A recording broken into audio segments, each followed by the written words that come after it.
Bueno, tiempo de recibir invitados en Ahora Litoral y en este caso vamos a hablar de la discapacidad y la escuela, los chicos que van a la escuela, que tienen una discapacidad. Y vamos a hacer una entrevista con una psicóloga que ha hecho un trabajo inédito. Le damos la bienvenida a Natalia Pautasso. ¿Cómo estás? Hola, bien, muchas gracias. Me prestás un poquito, Sí. hizo este libro, se llama Las voces de la inclusión. ¿Y cómo lo hizo? Bueno, haciendo en parte, ¿no?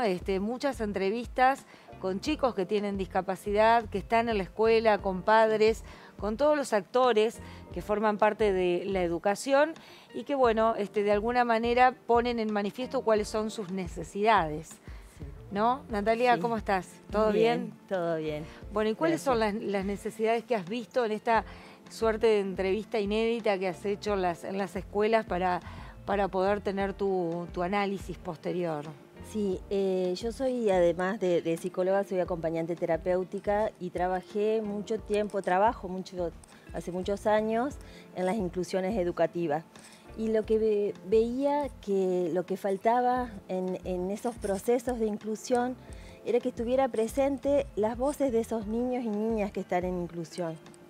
Que ellos puedan expresar sus necesidades, lo que les pasa dentro de la escuela, qué piensan ellos de este proceso de inclusión educativa. Fue así que entrevisté a niños y niñas con discapacidad y con diferentes diagnósticos para hacer representativas las barreras que se le presentan. ¿Y ellos qué dicen, digamos? ¿Cuáles son las barreras que hoy tienen los chicos con discapacidad en la escuela? Y ellos... Primero yo le hice un juego, digamos, una estrategia inventada que le llamé, que fue parte de eso, jugar y encontrar objetos representativos al ámbito escolar, ¿no? Y después la entrevista propiamente dicha. Y de ahí saqué puntos en común donde ellos plantean, por ejemplo, la relatividad del tiempo en el momento del recreo. Todos los niños y niñas tienen 2 recreos de 10 minutos y uno de 15, pero lo extenso o lo corto o lo breve de ese recreo estaba puesto en si hay un otro para encontrarse en ese recreo. Para algunos era extremadamente largo y para otros se le hacía corto, pero siempre era en función si había un otro para jugar en ese espacio de recreo. ¿Vos decís que no los integran los chicos a los que tienen, o sea, por ejemplo, en un aula, ¿no? Hay 20 chicos, ¿no? 20 alumnos, y hay uno por ahí que tiene discapacidad.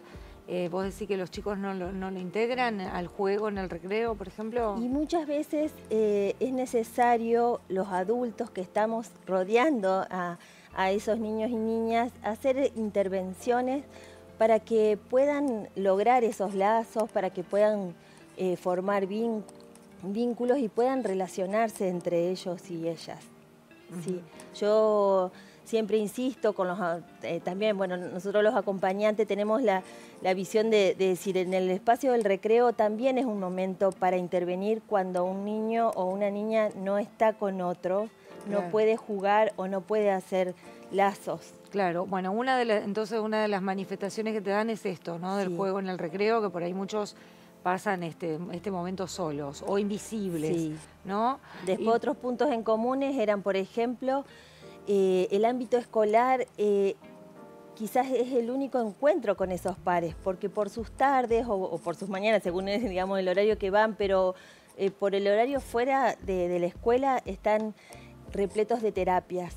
Y entonces todos los espacios terapéuticos faltan espacios lúdicos. Claro, no juegan los chicos. Sí. O sea, se la pasan de médico en médico, de terapia en terapia. Ajá, y no tienen espacio para jugar.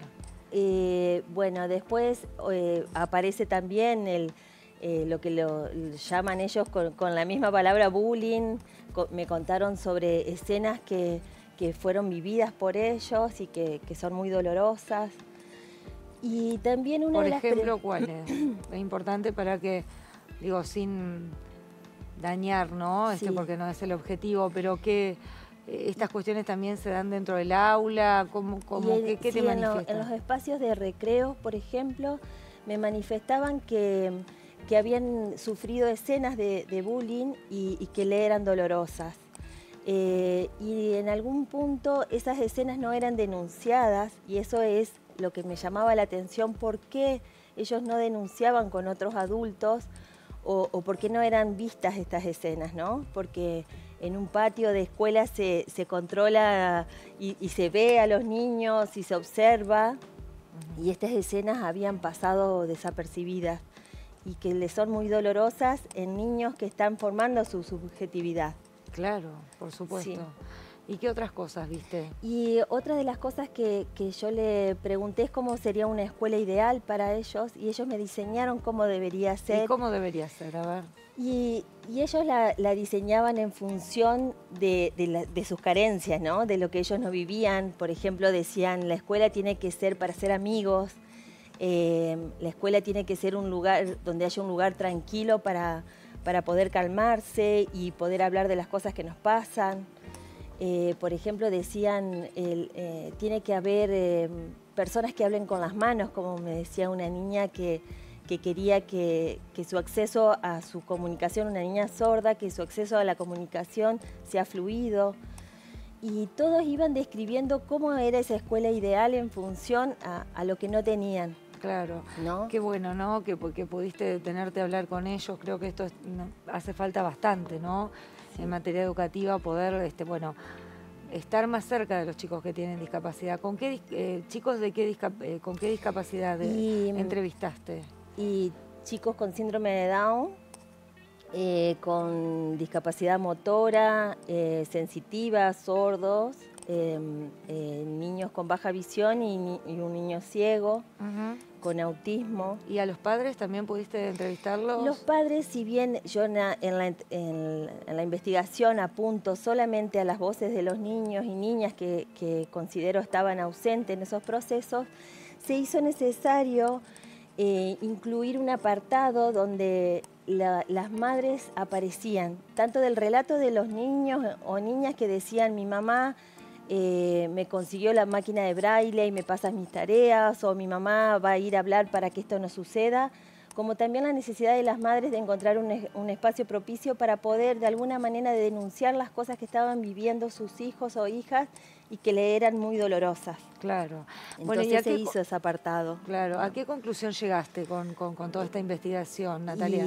Y bueno, ahí hay un amplio recorrido y en el análisis se ve que esas voces están ausentes, porque cuando se diseña una estrategia de inclusión educativa, muchas veces los adultos, bueno, somos los que nos reunimos y decimos, bueno, probemos esto, probemos lo otro, pero lo que está ausente, o sea, una estrategia no puede ser aplicada sin la particularidad de cada niño o niña a quien se le va a aplicar claro, ese proceso. Entonces, si nosotros pensamos en una estrategia, tiene que ser con la voz. Y cuando yo digo la voz, hay muchos niños que no se comunican de la misma manera, y hablo de la voz en función de todo lo que tienen ellos y ellas para comunicar. Y por comunicar. Y no solamente es a través de la voz hablada, sino de un montón de otras cosas. De situaciones que necesitan. Sí. Bueno, y otra de las cosas que yo le pregunté, porque hay una pregunta que siempre está en los niños y niñas, y la pregunta está, ¿qué querés ser cuando seas grande?